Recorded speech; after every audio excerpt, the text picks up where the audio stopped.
안녕하십니까. 2021년 새해 농업 및 실용교육 GAP 실천 고품질 여주쌀 벼 재배 기술 강의를 맡게 된 여주시 농업기술센터 작물환경팀장 전창현입니다.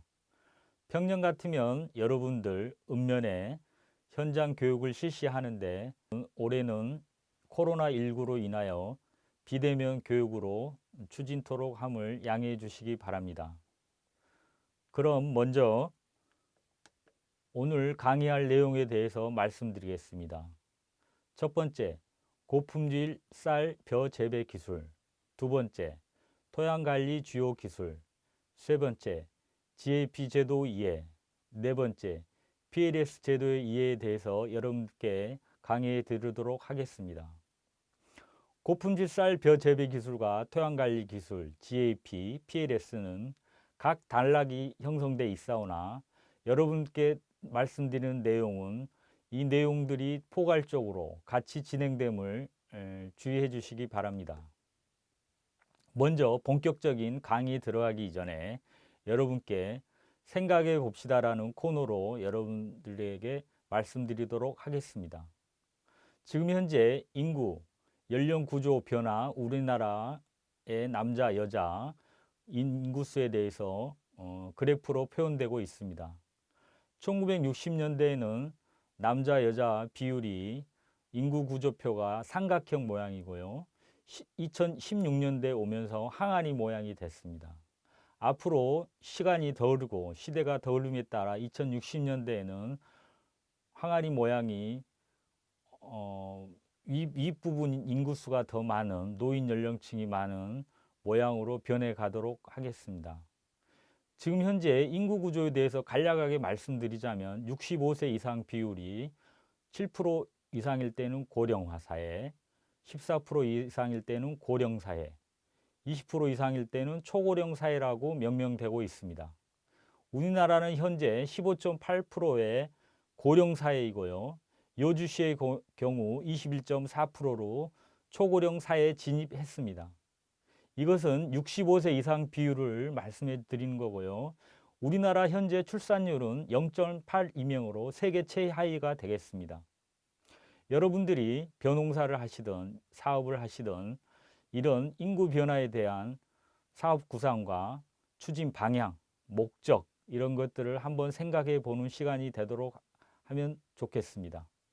벼 재배에 있어서도 쌀을 생산해서 이 쌀이 어떠한 연령층과 어떠한 사회층에서 소비를 하고 저희들은 생산자 입장에서 공급 목표나 주 소비자에 대해서 고민해 봐야 될 거라고 생각합니다.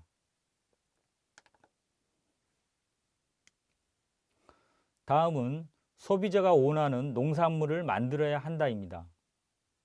소비자는 현재 예전에 배고픔과 가난한 시절에 양식이 아닌 안전한 농산물, 또 농산물 내에 논란의 성분 깊이, 또 다양한 기호, 또 영양도 어떤 양적인 풍만함보다는 영양 밸런스를 요구하는 시대입니다.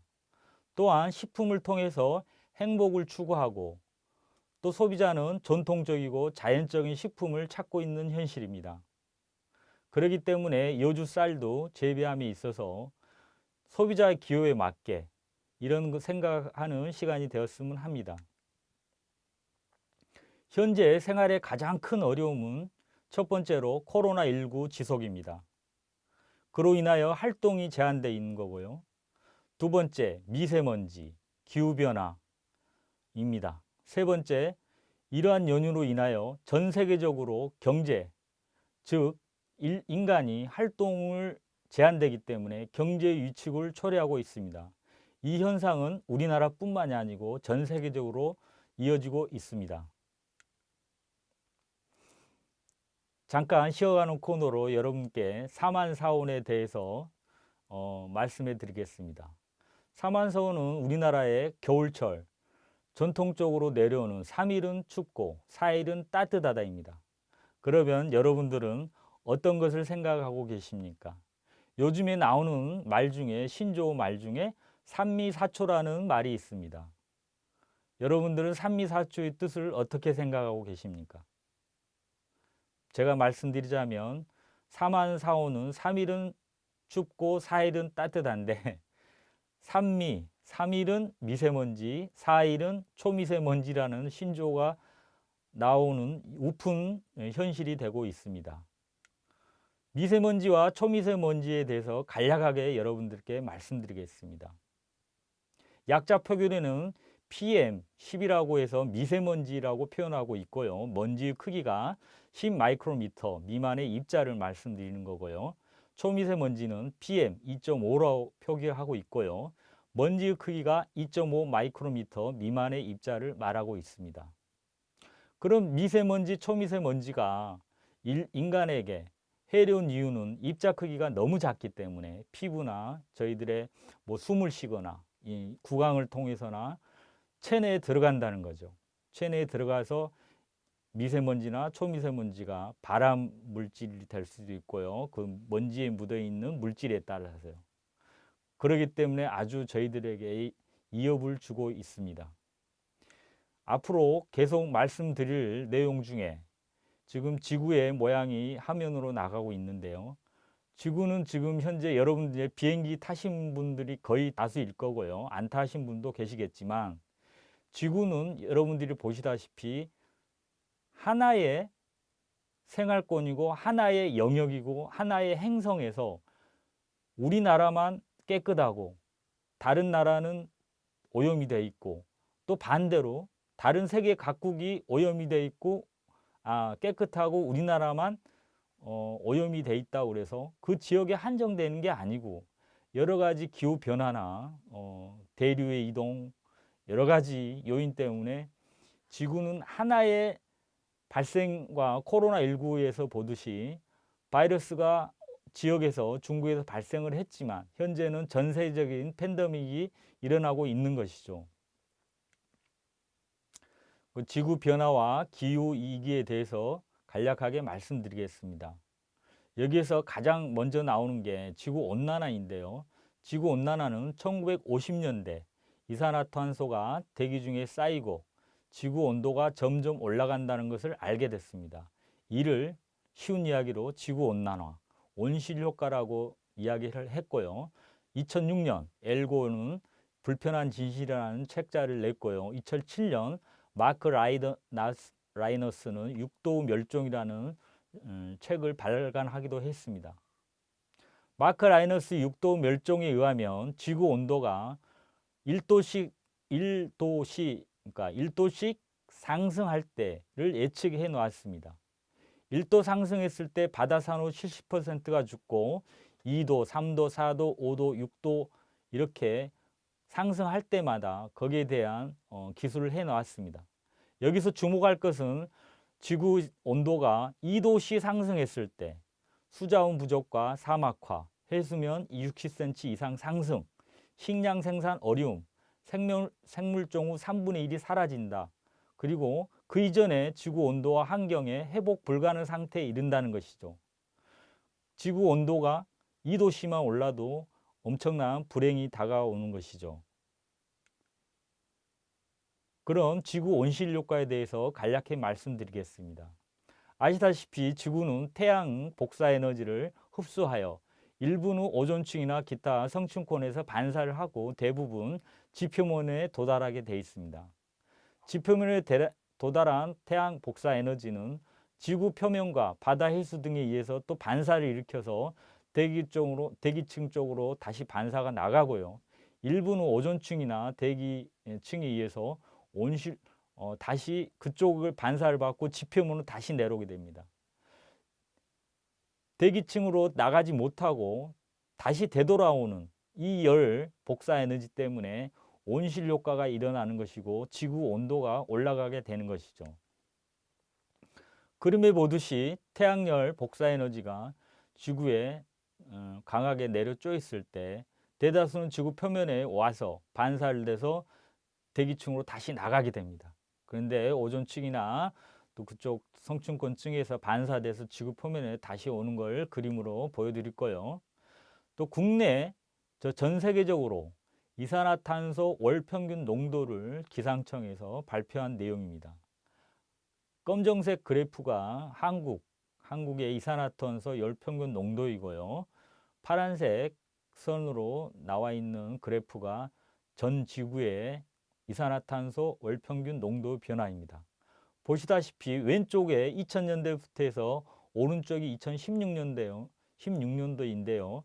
점점 우측으로 상향 올라가는 곡선을 나타나고 있습니다.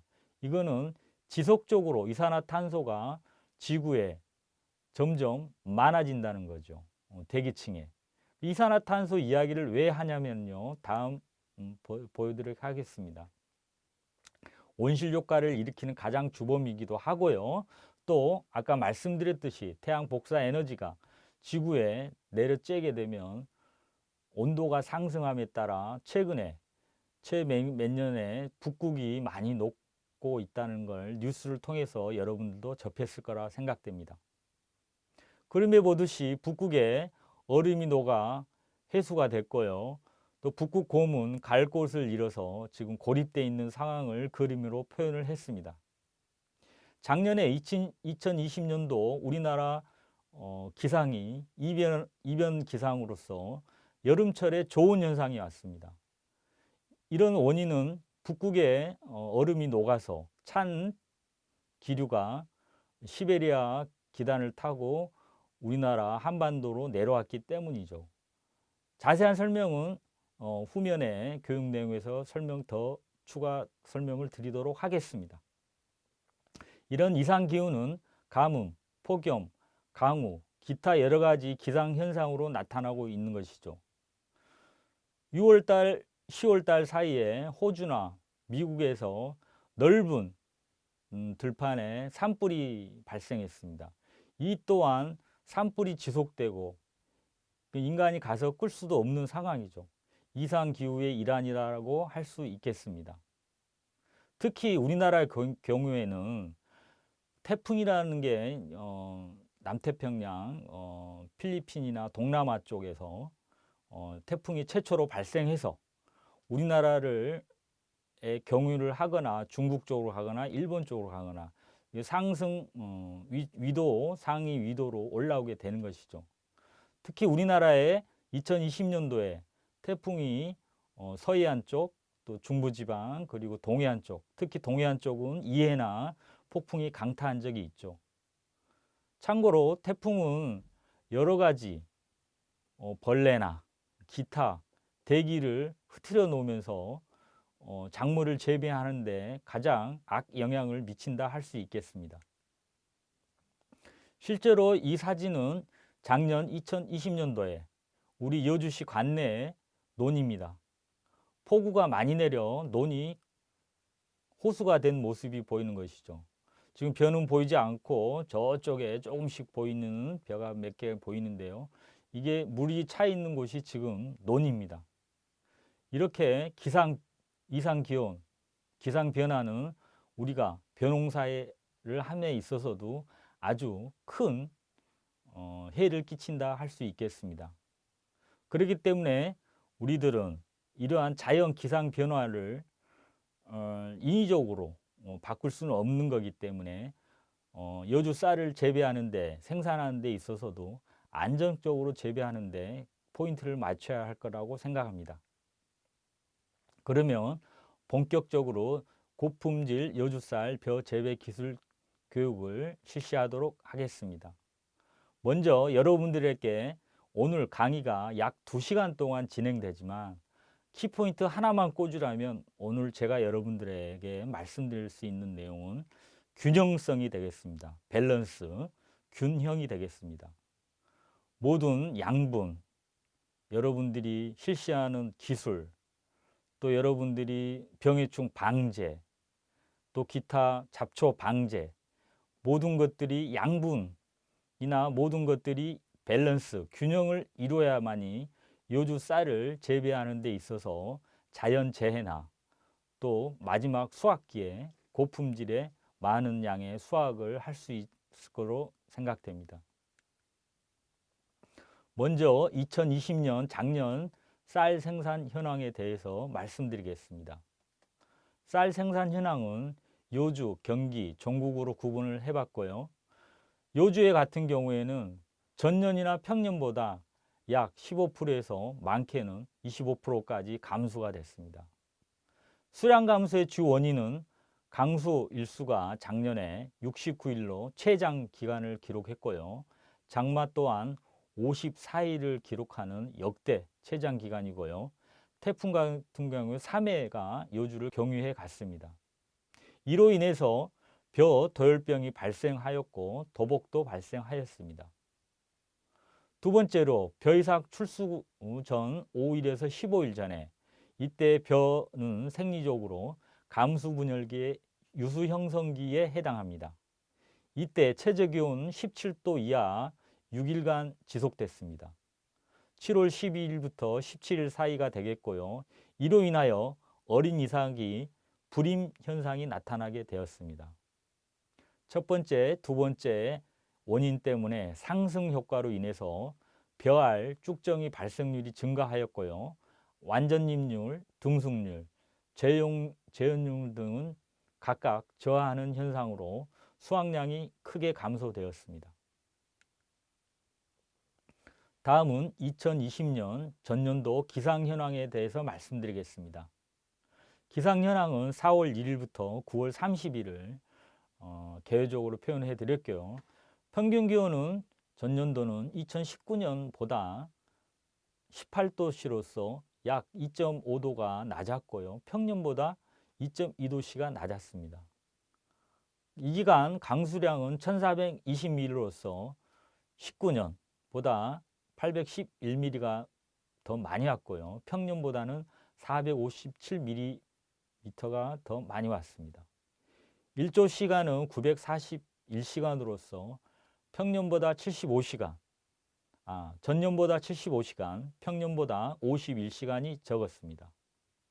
하단의 그래프를 보시면 강수량이 막대 그래프로 표현이 되어 있고요. 평균 기온과 일조 시수가 실선 그래프로 되어 있는데요. 그 육안으로 볼 때는 평균 기온이 전년에 2020년도에 2019년보다 평년보다 살짝 낮게 돼 있지만 실제로 2.5도, 2.2도가 낮다는 것은 큰 온도차가 되겠습니다. 작물 재배에 있어서 1도씨나 0.5도씨만 낮거나 높게 돼도 작물에서는 큰 변화와 재배 환경이 변화가 따른다는 것이죠. 그런 고품질 쌀 벼 재배 기술에 있어서 농가들께서 지켜주셔야 될 오늘 강의의 핵심 재배 기술을 말씀드리겠습니다. 먼저 토양 만들기, 유기물 관리, 규산질 살포, 비료 물 관리. 두 번째, 적기 정밀 농작업 실천. 이것은 GAP 실천과 연관이 있겠습니다. GAP 실천은 토양, 유기물, 규산, 비료, 물 관리 여러 가지를 아우르고 그 적기에 깨끗하고 안전하게 관리하는 데 그 초점이 있다라고 하겠습니다. 또한 예방 위주의 병해충 방제를 실시하는데요. 이것은 곧 PLS 실천이 되겠습니다. 다음은 요주시 논토양 화학성에 대해서 말씀드리겠습니다. pH부터 유기물, 유효인산, 칼륨, 칼슘, 마그네슘, 유효규산이 있습니다. 우리 여주시 관내 논토양 화학성의 평균치이기 때문에 모든 논이 적용되는 게 아니고 각 개인의 논 필지나 상황에 따라 다를 수 있고요. 이러한 정확하게 토양 화학성을 분석하고자 하시면 여러분들의 논 토양을 채취해서 여주시 농업기술센터에 분석 의뢰를 맡기시면 정성껏 여러분께 분석 컨설팅 해드리도록 하겠습니다. 논토양의 pH는 여주시의 경우 약 6.5를 기록하고 있고요. 이것은 적정 범위에 들어갔다 할 수 있겠습니다. 그러나 막대 그래프에 보듯이 유기물, 칼슘, 마그네슘의 경우는 살짝 낮은 상황입니다. 유기물 경우 20에서 30 정도가 적정 범위인데 여주시의 경우 약 20을 보이고 있고요. 그러기 위해서는 다음 교육 내용에 나오는 때 더 자세히 말씀드리겠지만 유기물 시용이 해결 방법이라 할 수 있겠습니다. 유효기산과 칼륨은 적정 범위에 들어있기 때문에 긴 설명은 안 하겠고요. 칼슘과 마그네슘이 약 3분의 1량과 2분의 1량밖에 들어있지 않다는 이야기죠. 칼슘의 경우에는 여러분들의 식물의 세포벽에 가장 큰 중추적인 역할을 하고 있고요. 마그네슘의 경우는 엽록소를 이루는 중추 원소가 되겠습니다. 그렇기 때문에 칼슘 마그네슘제를 여러분들의 토양 분석에 의해서 처방량을 살포해 주시면 벼가 생장하고 고품질 쌀이 될 수 있는 좋은 원소가 되겠습니다. 또 벼농사에 빼놓을 수 없는 게 규산입니다. 규산 같은 경우에는 300평 기준 시바르 300평 기준 200kg 약 10포대를 살포하게 돼 있으나 여러분들이 3년 1주기 규산 무상 공급 그것만 기다리지 말고 하천론이나 기타 사질답 같은 경우에는 해년마다 10포를 다 넣어도 되고요. 뭐 최소한 5포씩 살포해도 효과가 있다라고 할 수 있겠고요. 벼 농사에 있어서 규산의 중요성은 뒤쪽에서 더 상세히 말씀해 드리도록 하겠습니다. 다음은 채소 양분율 법칙인데요. 1947년 리비라는 학자가 이거를 주창하신 거죠. 그림에 보듯이 그 물통에 들어있는 물이 벼로 말하면 수확량, 벼 생산량, 쌀 수량으로 봤을 때 각 물통을 이루는 세로로 쳐져 있는 그 나무 편을 각 원소라고 생각했을 때 원소가 균일하게 밸런스 있게 균형을 이루어야 되는데 어느 원소가 부족하게 되면 그 원소 하나 때문에 물이 쏟아지듯이 수량이 감소되는 현상에 대해서 그림으로 표현해 놓은 것입니다. 이는 수량을 필수 원소 중 가장 부족한 제한인자에 의해 결정된다는 이야기입니다. 다음은 식물체 내에서 필수 원소의 세포 내에서의 여러 가지 역할과 세포가 흡수를 하고 작용하는 것을 그림으로 나타내고 있습니다. 식물이 호흡을 하고 강합성을 하고 ATP 에너지를 만들고 여러 가지 현상을 영양 생장과 생리적 생장, 생식 생장을 할 때에는 공기 중에 있는 CO2 그리고 뿌리를 통해서 물을 흡수를 하고요. 그 세포 내에 있는 뭐 엽록체나 여러 가지 핵에서 조화를 이루어야 됩니다. 어느 한 곳만 잘 된다고 그래서 벼농사만 이야기하자면 그 벼가 잘 자라지 않는다는 거죠.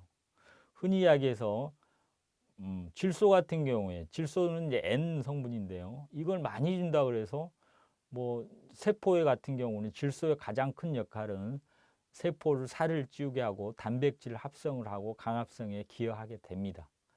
한 질소 원소를 너무 많이 줘도 안 좋은 효과가 나타나는 거고요.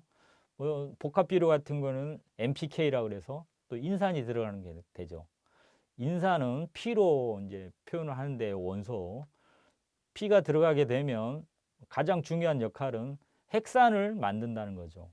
핵산은 가장 간단하게 말해서 작물의 신초, 새로운 세포를 크게 하고 그런 역할을 담당하게 되는 거죠.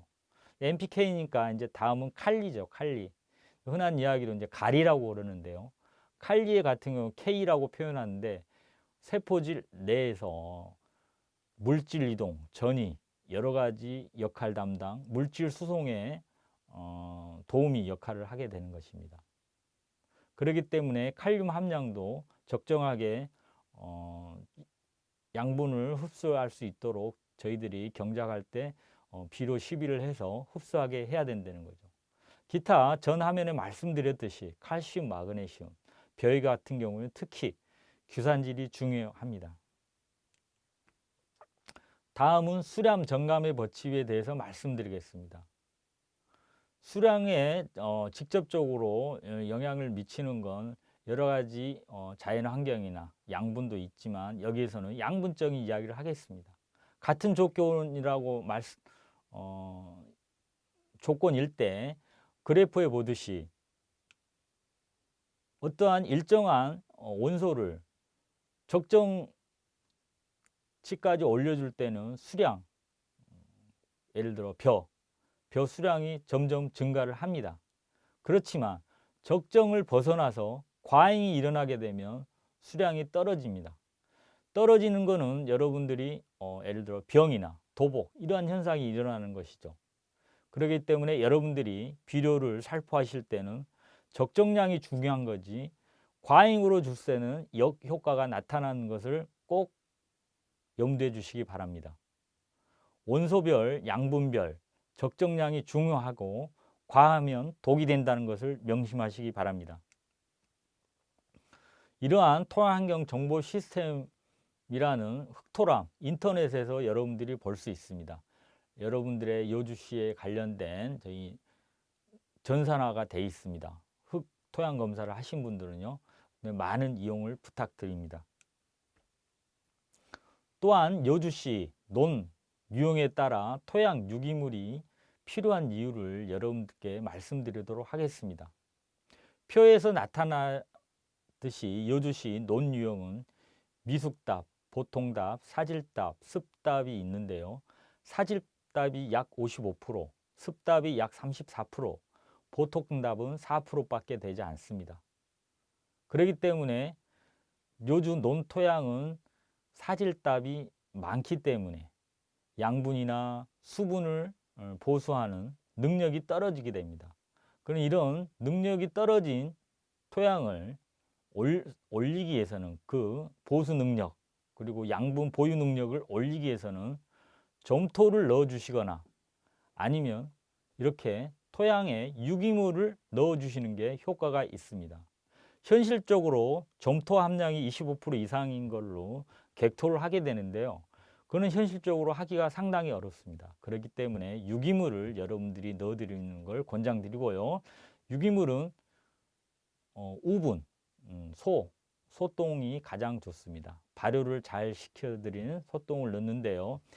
시바르 300평 기준으로 약 1톤에서 1.2톤, 많게는 1.5톤, 2톤이 초과하지 않도록 해주시기 바랍니다. 퇴비, 이 유기물을 너무 많이 넣게 되면 벼 또한 유기물의 과다 때문에 안 좋은 방향, 여기서 안 좋은 방향이라 하면 병해충이 잘 걸리거나 도복 현상을 일으킬 수 있고요. 쌀이 품위가 떨어지게 된다는 것이죠. 그렇지만 유기물을 적당하게 넣었을 경우에는 금방 말씀드린 세 가지 효과에 좋은 효과로 나타나게 됩니다. 요주쌀 고급품질 기준에 대해서는 화면에 나와 있듯이 수분 함량이 15%에 16%, 완전잎 비율이 약 95% 이상, 단백질 함량은 6.5 이하, 백도는 38에서 44, 아밀로스 함량은 약 17% 부근, 기계적 신미치는 80% 이상이 됐을 때 고품질이라 할 수 있겠습니다. 그림에 보듯이 타원형의 쌀 모양이 아주 반짝반짝하면서 저기 표현이 되어 있는데요. 저렇게 되어 있는 쌀알을 완전잎이라고 그럽니다.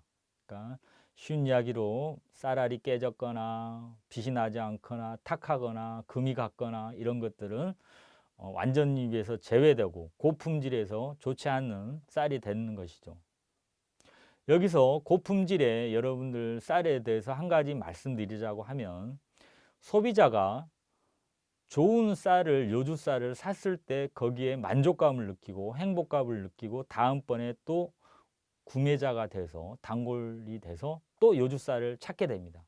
그렇지만 여러분들이 유통시키는 쌀이 특히 일반 도종을 하셔가지고 개인적으로 판매하신 분들이 좋지 않은 쌀, 쌀래기 쌀이나 금간쌀, 안 좋은 쌀이 소비자에게 배달됐을 경우에는 소비자가 실망감과 함께 요주쌀 브랜드 가치나 명성이 떨어지기 때문에 그거를 꼭 염두에 주시기 바랍니다.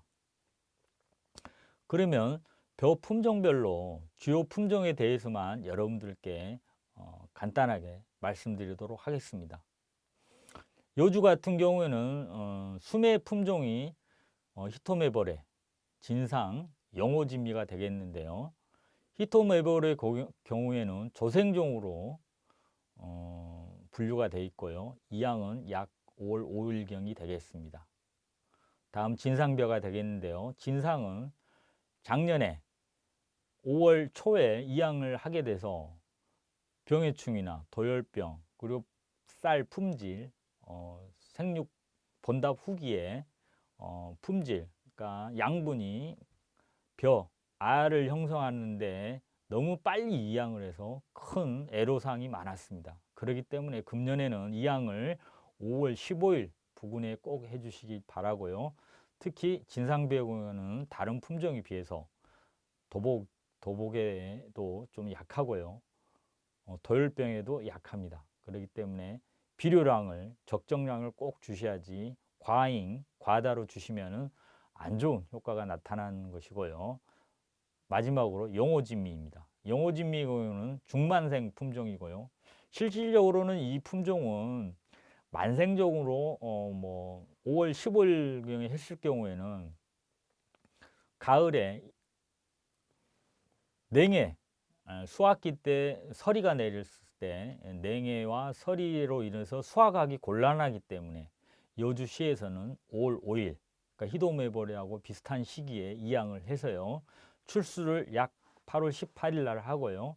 올해의 경우에도 영호진미 같은 2020년 작년의 경우에도 영호진미 같은 경우에는 수확이나 쌀 품질이 괜찮았습니다.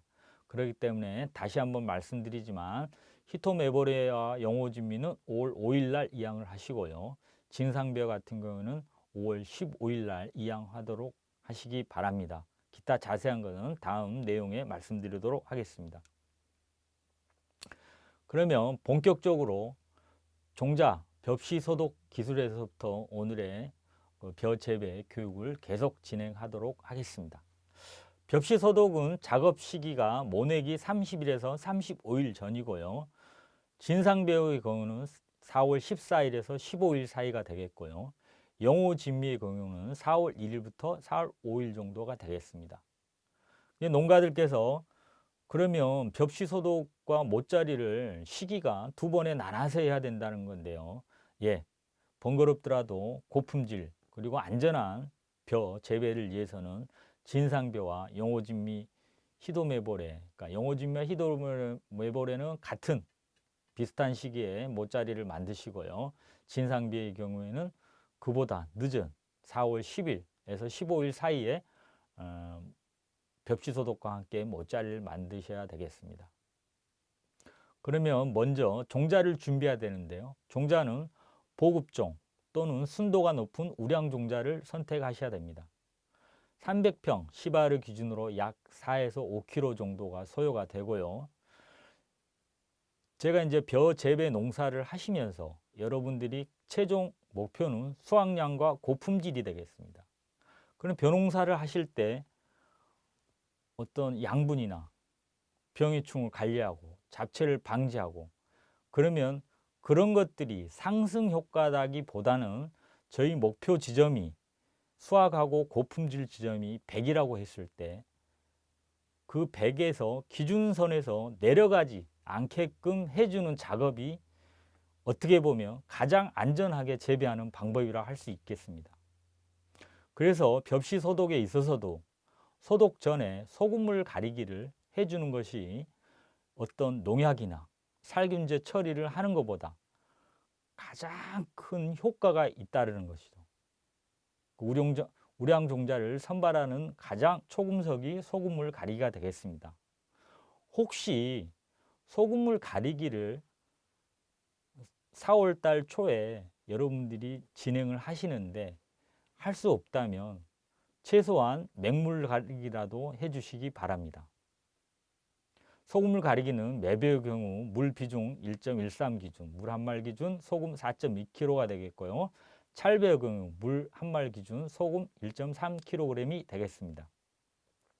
이때 벽시 소독을 하시고 이제 벽시 소독을 하기 전에 종자 분리기를 하지 마시라는 거죠. 소금물 가리기를 하고 소금물 가리가 한 다음에 소금물을 깨끗한 물로 한 번, 두 번 씻어 주시고요. 그 다음에 종자 이제 침종을 들어가시 전에 종자 분리기를 하지 마시라는 거죠. 종자 분리기를 하게 되면 종자의 수분이 포화 상태 가득 차 있기 때문에 소독약을 희석해서 소독약제 처리를 하셨을 경우에 약재가 벽시 안으로 침투가 어려워진다는 것이죠. 그래서 저희들이 벽시 소독을 하는 것은 벽시 안에 그 벽시 소독 약재가 침투를 해서 그 안에 있는 균들을 방지하는 데 목적이 있다라고 할 수 있겠습니다. 꼭 이 점 염두하시고 종자 분리기를 하지 마시기 바랍니다. 다음은 벽시 소독 주요 기술에 대해서 말씀드리겠습니다. 가장 첫 번째로 여러분들께 말씀드리고 싶은 거는 종자 포대체, 뭐 보급종이든 우량종자 포대든 자가체종 포대든 포대체로 침종을 하지 마시라는 이야기죠. 포대체로 하게 되면 소독 효과가 엄청나게 저하가 되고요. 그렇기 때문에 이런 것들 막기 위해서는 종자망을 꼭 사용하시기 바랍니다. 포대를 뜯어서 맹물 가리기나 소금물 가리기를 한 다음에 종자망에 그거를 담는 것이죠. 그리고 이때 또 하셔야 될 것은 품종 라벨을 표시를 하시라는 것이죠. 품종이 한 품종만 하실 경우에는 상관이 없지만 대부분 농가들께서는 두 품종, 세 품종을 하게 되는데요. 종자망에 품종 라벨 표시를 하시지 않게 되면 종자 소독 후에 어떤 품종이 정확한 품종인지 구분하기가 힘든 게 아니고 구분할 수가 없습니다. 그래서 품종 라벨을 꼭 표시해 주시기 바랍니다. 그리고 벽시 소독과 침종에 있어서 요즘에는 벽시 바라기가 이용하는 게 상용화되어 있기 때문에 벽시 바라기를 이용해서 벽시 소독, 침종하는 방법을 말씀드리겠습니다. 벽시 바라기 온도, 모니터 온도는 설정을 약 32도로 해 놓으시면 물 온도가 약 30도로 됩니다. 물 온도 30도 기준으로 48시간, 약 이틀 동안 침지를 하게 되면 벽시 소독과 함께 발화까지 되는 것입니다. 벽시 발화기를 사용하는 방법은 순서대로 말씀드리면 벽시 발화기에 물을 약 2분의 1 정도 넣으신 후 전원을 켜서 발화기 전원을 켜서 물 온도를 상승시킵니다. 물 온도가 미지근해지면 약 30도가 되는 것이고요. 여기에 종자 소독제를 희석하시고요. 그 다음에 종자막에 들어있는 종자를 넣게 되겠습니다. 그 다음에 종자 위까지 물을 종자 위까지 물이 오도록 물을 채워야 되겠습니다.